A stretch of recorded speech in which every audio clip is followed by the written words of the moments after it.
Hey, I'm Abby and welcome back to the Life Work Balance YouTube channel. Today I'm going to share with you how you can stand out when you write a cover letter.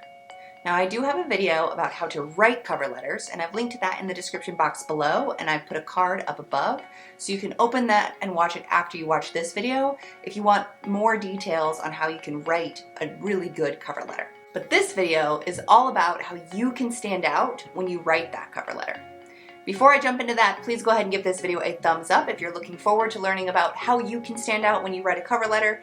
And if you haven't already, please go ahead and hit that subscribe button as well as the bell so that you can receive life work balance advice delivered directly to you every Sunday. So at the most basic level, the way that you can stand out when you write a cover letter is to tell a story.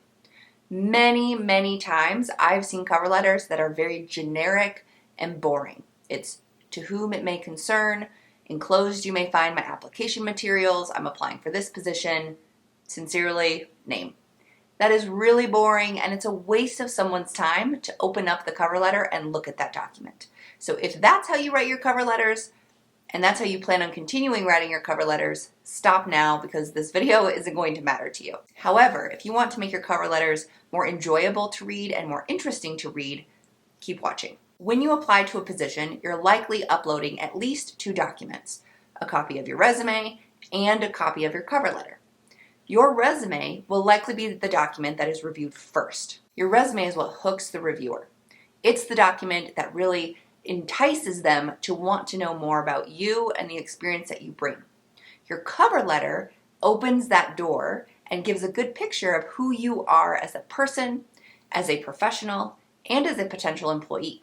So you want to make sure that your cover letter actually does that. You want it to tell this story so that it can reveal who you are as a person, professional, and potential employee. Again, do not just have a generic cover letter that is really boring to read. You will waste the reviewer's time and that could count against you. Most of the time, cover letters are not required. However, if they're optional, or if there's enough space in the application package to upload a cover letter, I highly recommend doing so because your cover letter can be what sets you apart from all of the other candidates. Again, you're telling a story about who you are as a person, who you are as a professional, and the type of employee you could be in this role. There's not really another opportunity to do that until you get to the interview process. So if you really want to stand out as a candidate, uploading a cover letter with this type of information can really set you apart. So, I mentioned a generic cover letter is a no-go. So you want to take the time to tailor your cover letters just like you tailor your resumes. If you're unsure what I'm talking about when it comes to tailoring your resume, I've linked to a video in the description box below all about how to tailor your resume.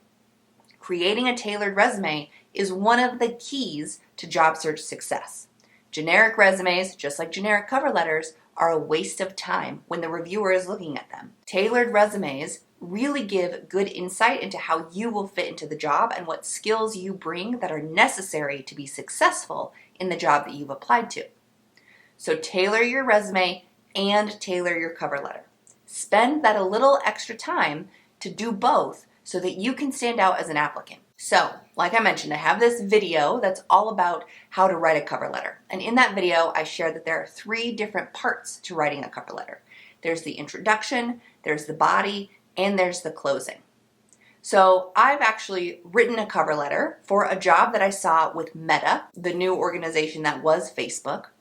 And while I didn't apply to this position, I wanted to share this cover letter because I thought it might be valuable for you to see what it looks like. So let's talk about each of these different pieces first, and then we'll go over to my computer and I'll show you what it looks like in action. So first, you've got your introduction. Your introduction is really your opportunity to further hook the reviewer into reading more about who you are. This is where you reiterate what position you're applying to. You may also include the recruitment ID or the referral ID number or something like that. If there is an ID number associated with the position you've applied to, include it. You reiterate the organization that you're applying to, and that's just one extra step to ensuring that this is a tailored resume. And then you really butter up the reader. You let them know why you are so excited for this opportunity. You identify how you connect or align with the mission, the vision, or the values of the organization. Essentially, this introductory paragraph is making the reader feel good about working for the organization that they work for and creating a connection between you and how you are a good fit with this organization. So this is a really nice, feel-good paragraph that is really introducing you to the reader who is reviewing your application. Once you have completed that introductory paragraph, you move into the body of the cover letter. This will likely be multiple paragraphs. Your body is where you really expand on your experience, your education, any notable accomplishments, things that really show that you're going to be a good fit for this position. You want it, again, to read like a story. You want it to sound conversational, like you are actually talking to the reader.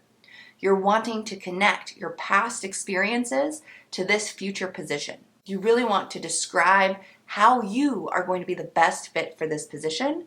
And so this is where you will pull in some of those keywords and phrases from the job posting and plug them in to the actual cover letter that you're writing. Again, you're tailoring this document so that it matches the position that you're applying to. Your body is likely going to be the most templated language that you use.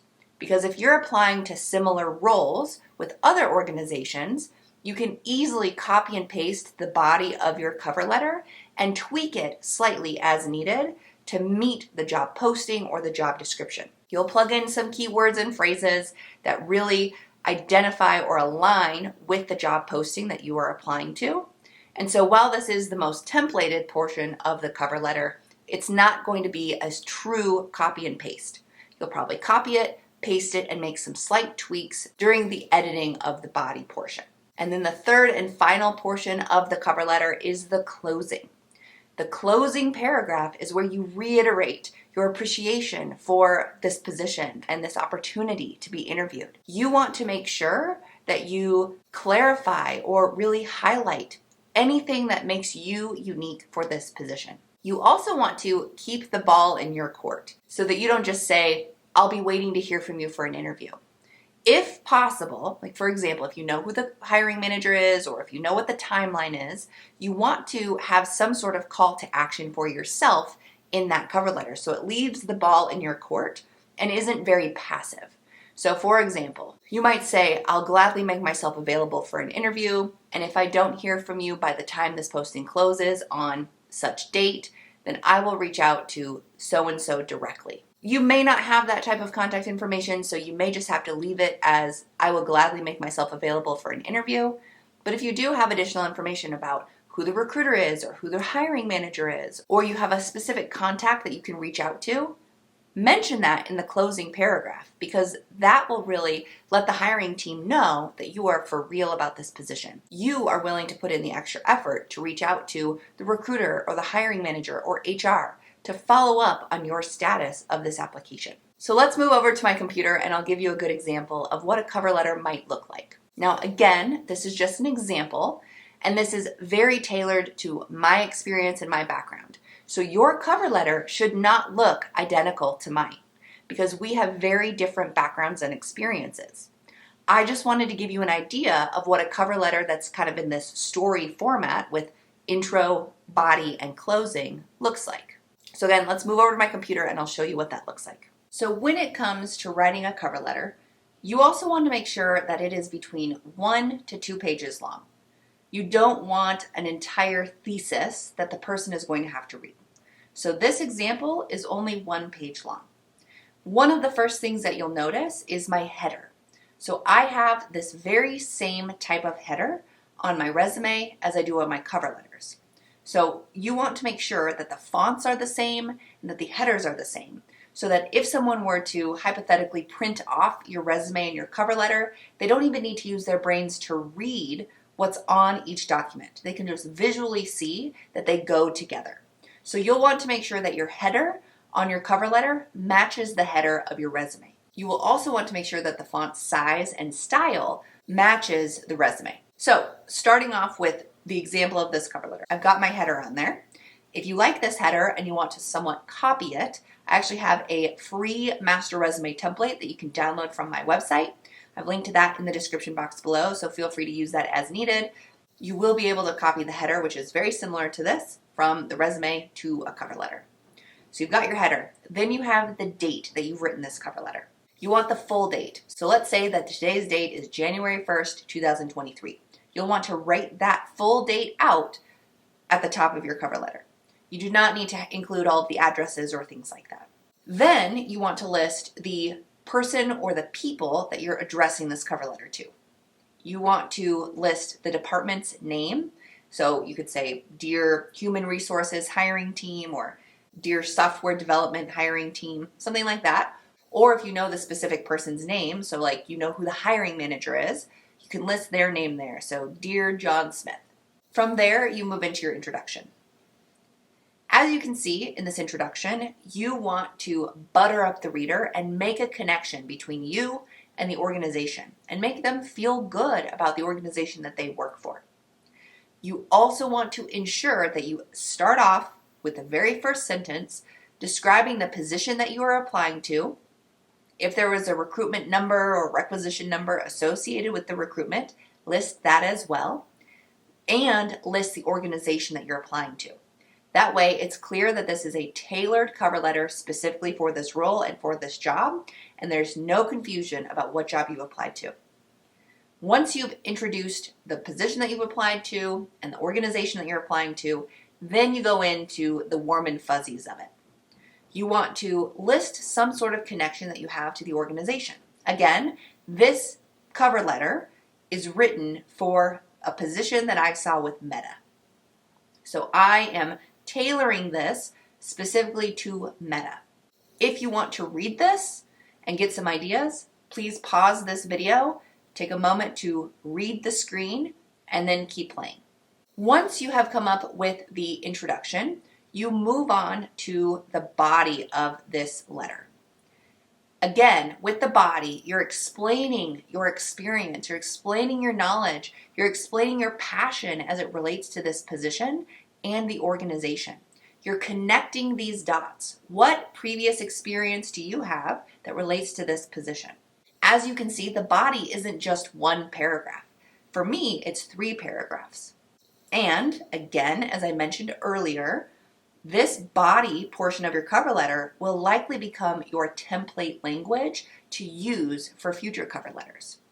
This information likely won't change drastically. So while you might spend effort up front drafting this original cover letter, you will likely be able to copy and paste the body language into a future cover letter for a similar role.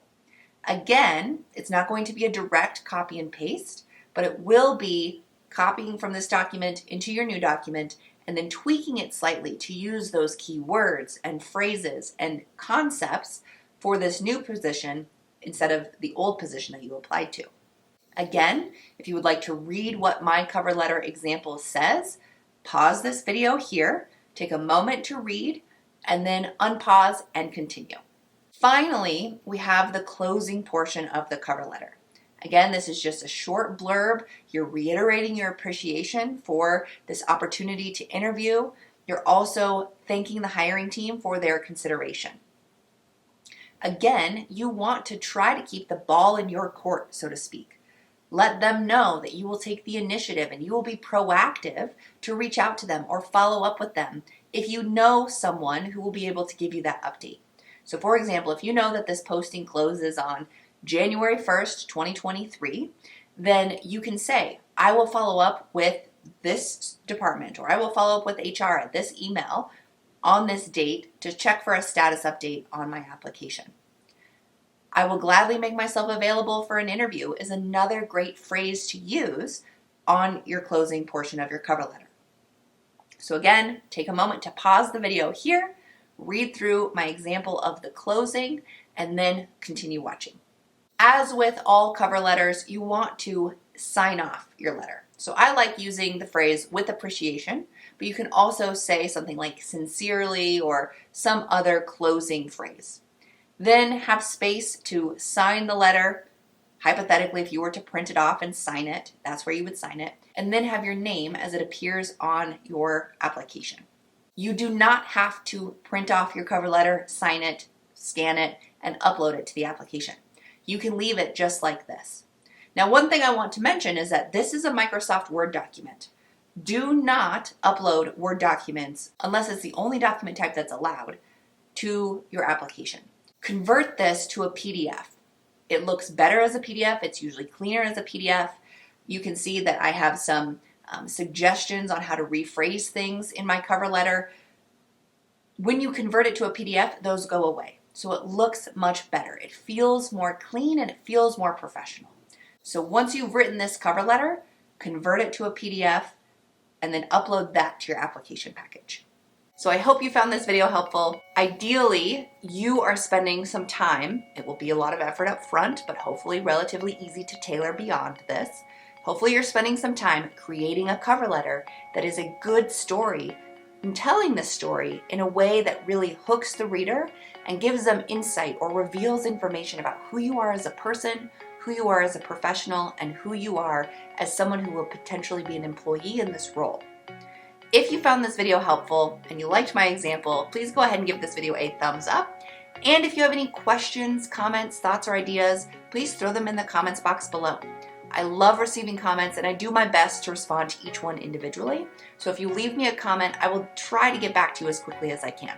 And as usual, if you haven't already, please go ahead and hit that subscribe button as well as the bell so that you can receive life-work balance advice delivered directly to you every Sunday.